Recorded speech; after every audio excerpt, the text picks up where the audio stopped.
Zlata Lutar se je rodila 16. julija leta 1961 v Ljubljani. Osnovno šolo in gimnazijo je končala v Murski Soboti. Diplomirala, magistrirala in doktorirala je na Biotehniški fakulteti Univerze v Ljubljani, smer genetika in žlahtnjenje rastlin. Od leta 1985 je zaposlena na Biotehniški fakulteti kot stažistka, raziskovalka, asistentka, znanstvena sodelavka, docentka in profesorica genetike. Izpopolnjevala se je na področju genetike, žlahtnjenja, sekundarnih metabolitov, biotehnologije in genskih transformacij v laboratorijih na Poljskem, Japonskem, Italiji, Avstriji in Argentini. Je soavtorica 2 potrjenih sort ajde in patenta postopek za indukcijo neposredne in vitro organogeneze pri čebuli ter vodja Slovenske rastlinske genske banke na Biotehniški fakulteti, ki hrani genske vire slovenskih populacij in sort kmetijskih rastlin. Pomurska akademkinja dr. Zlata Lutar se ukvarja z genetiko. Je naša članica Pomurske akademije, ker nam vsako leto na konferenci predstavi res tiste najnovejše novosti, odkritja, raziskave z področja genetike in dostikrat nam tudi pokaže, kako ta genetika vpliva na rastline, ker pa uporabljamo vsak dan, torej na našo hrano. Gensko spremenjene rastline, ker uporabljamo za hrano, so v svetu se pojavile že dolgo nazaj. Na začetku tako potil, no vsikdar bolje se je pa te začelo postavljati vprašanje, pitanje, ali je to vredi ali ne. Odgovora enoznačnega na to njega in sem zvišen, ko ga tako hitro še tudi knede. Dostakrat je to tudi nepovezano čisto in samo z stroko, z znanostjo, se tudi kakšna ideološka vprašanja še od zadaj in zavolj toga je vse v kibertelku žmednej. In glede zavoljo toga, da je današnje predavanje Pomurske akademkinje dr. Zlate Lutar tako bolje zanimivo. Ne da nam predstavila kakšno takšno novost na tom področju z stroke, liki, da je probala odgovoriti na to drugo vprašanje in sicer predstavila, da kako v našem okolju gledamo na gensko spremenjene rastline hrano. Predstavila, da je eno zanimivo raziskavo, ker so na univerzi njeni napravili za študente in vabim, ko si najprej predavanje Pomurske akademkinje dr. Zlate Lutar v Kiper pogledamo, te pa seveda tudi o vsem v Kiper še malo sami pri sebi razmislimo.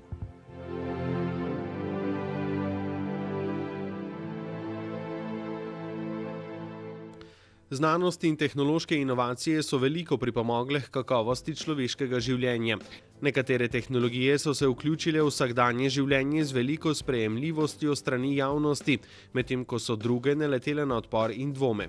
Ko govorimo o gensko spremenjenih organizmih GSO, so ključnega pomena znanje, viri informacij, družbeni akterji, vrsta in namen ter geografska oddaljenost uporabe. Potrebno je poznati te dejavnike, da je lahko vedenje dejavnosti o GSO kvalitetno. V Sloveniji še vedno prevladuje dokaj negativno mnenje razen nekaterih področij, ki imajo veliko javnomnenjsko podporo. Zaradi tega so se odločili za anketno študijo o poznavanju in odnosu študentov Univerze v Ljubljani do GSO.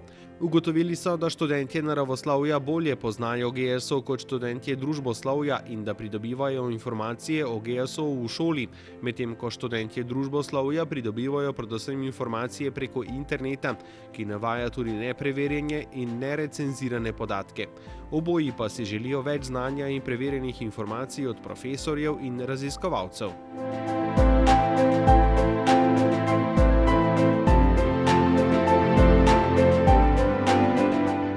Po mnenju anketirancev so najprimernejši za delo z genskim inženiringom mikroorganizmi, najmanj pa živali.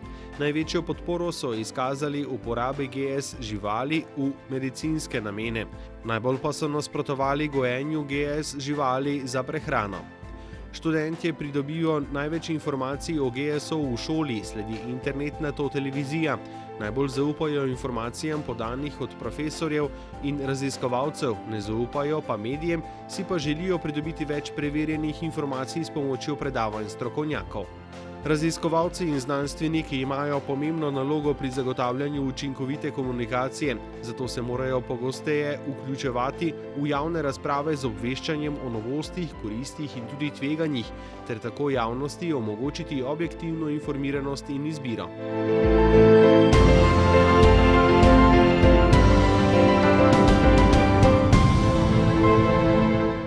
To delo je nastalo na pobudo študentke, zdaj že diplomirane inženirke biotehnologije Nine Malačič.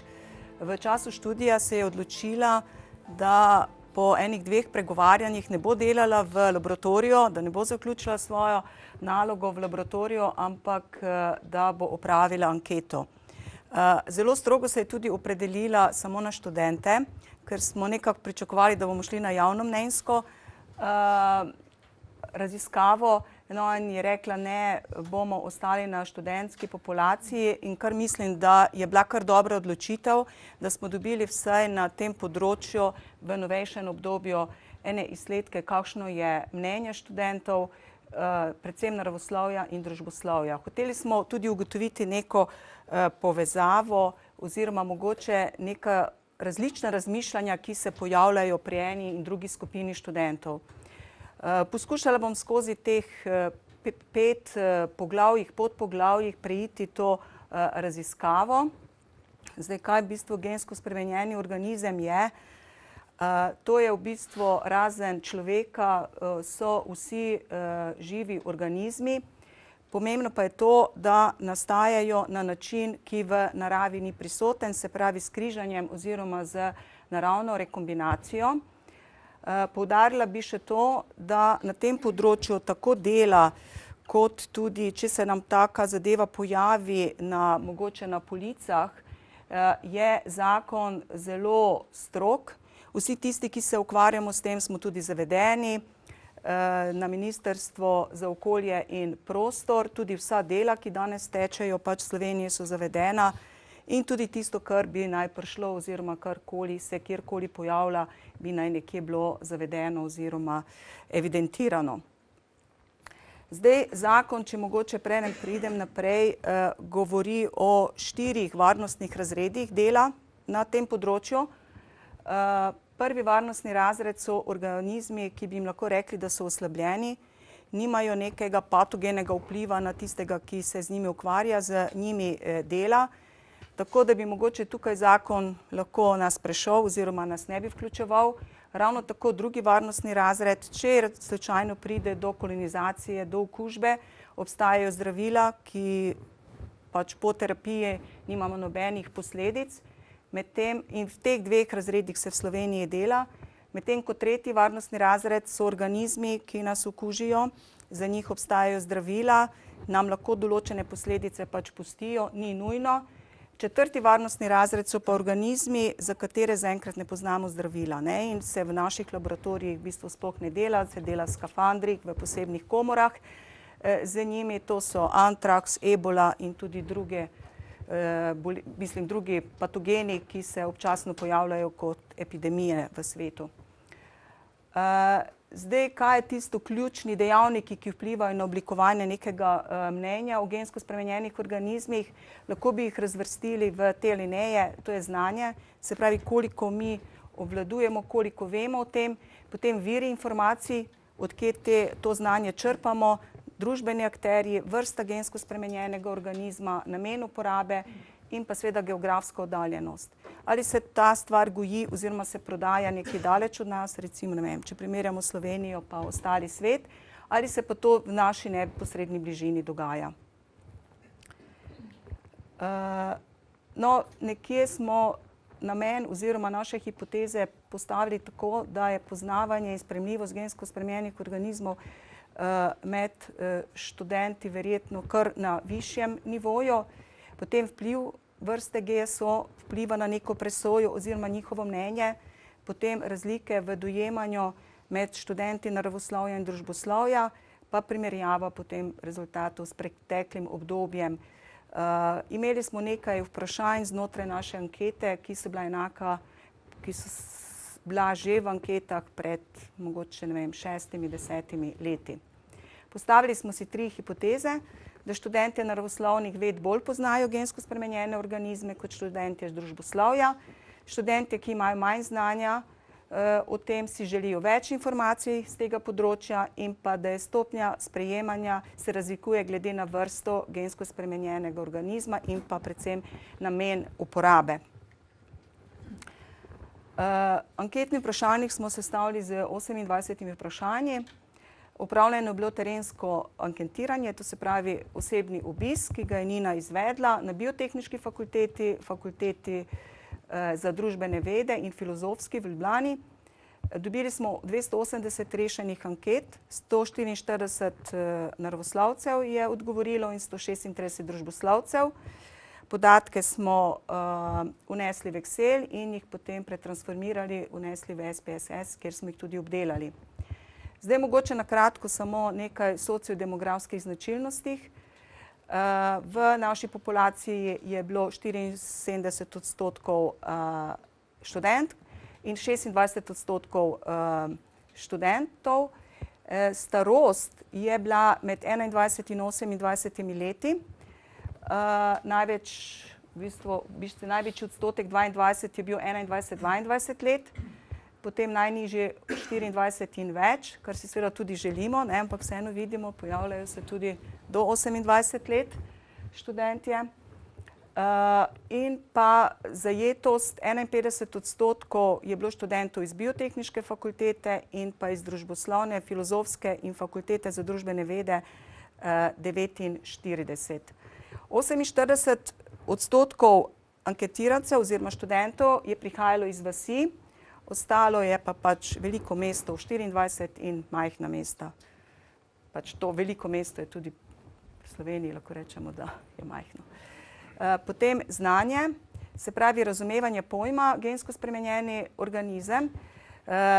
Zelo bi lahko rekli pozitivni rezultat, 92% je odgovorilo, da ve, kaj je gensko spremenjeni organizem, samo 8% je bilo takih, ki so pač odgovorili, da ostali dve vprašanji, ki sta pač nepravilni. Potem zanimalo nas je tudi trditev in smo si postavili trditev o GSO-ju, 7 trditev, 2 od teh, ki sta označeni z rdečo, sta nepravilni. Ostale so pravilne. Tam, kjer imamo zraven črne puščice, združili smo seveda tako naravoslovce kot družboslovce. Na te 4 vprašanja so družboslovci odgovorili ne vem, medtem ko pri naravoslovcih tega odgovora ni bilo prisotnega. Potem zanimalo nas je tudi informacije, od kje pridobivajo študentje znanje o gensko spremenjenih organizmih. Največ, 49% je odgovorilo, da je to šola, potem 28% internet in pa s 13% je zastopana televizija. Delež zaupanja študentov o verodostojnosti informacij je bil največji, 87%, da jim to podajajo profesorji oziroma raziskovalci, znanstveniki, medtem ko študentje ne zaupajo medijem. Imamo jih zastopano pač z nič oziroma so se vsi odklonilno pač odločili za medije. Medtem vrste oziroma vir informacij o gensko spremenjenih organizmih, po katerih posegajo, največji delež, 54% so predavanja strokovnjakov oziroma profesorjev, potem pa televizija in pa internet in pa potem ostalo. Sprejemljivost.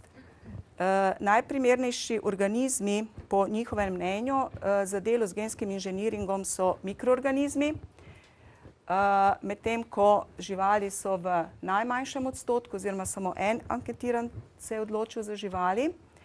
Potem sprejemljivost oziroma nesprejemljivost uporabe gensko spremenjenih živali.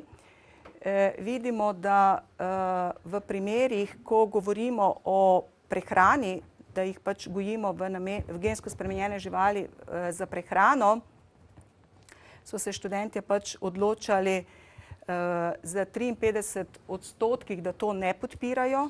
V teh ostalih primerih so bili ti odstotki ponekod tudi višji. Ne podpirajo pa tudi takih zadev, da bi se, ne vem, šli da bi pridobili živali, ki ne bi povzročale alergij, oziroma da bi imeli v hišnih akvarijih ribice, ki svetijo in tako naprej, so zadeve seveda zelo, zelo odklonilne. Odnos anketirancev do gensko spremenjenih živil. Zdaj odvisno je tudi, ali je to označeno oziroma ni označeno. Študentje niso zahtevali, da bi naj bila gensko spremenjena hrana posebej označena po teh podatkih oziroma rezultatih in tudi ne bi šli posebej v nakup v primerih, ko je posebej označen nek artikel oziroma nek izdelek na polici, da je gensko spremenjen. So pa tudi navedli visok odstotek, 78%, da je včasih take oznake brez gensko spremenjenega organizma nepotreben oziroma včasih tudi zavaja. Potem seznanjanje študentov o posameznih gensko spremenjenih organizmih. Tu vidimo, da študentje naravoslovja seveda imajo več tega znanja. V veliko primerih so navajali tudi z latinskimi imeni organizme oziroma pač gensko spremenjene organizme, medtem ko družboslovci samo z nadimenkami, recimo, ne vem, bakterija, gliva in tako naprej. Pridobivanje informacij pri študentih naravoslovja in družboslovja. Vidimo, da je v 81% pri naravoslovcih to šola, medtem ko je največji odstotek 50% pri družboslovcih internet. Potem način predstavitve GSO v virih. 69% ima pač naravoslovcev neko pozitivno mnenje o tem, medtem ko 59% nevtralno. Sklepi, večina zadev sem že povedala, tako da bi zaključila. Še enkrat se pa zahvaljujem obema soavtoricama, da smo lahko anketo spravili do konca.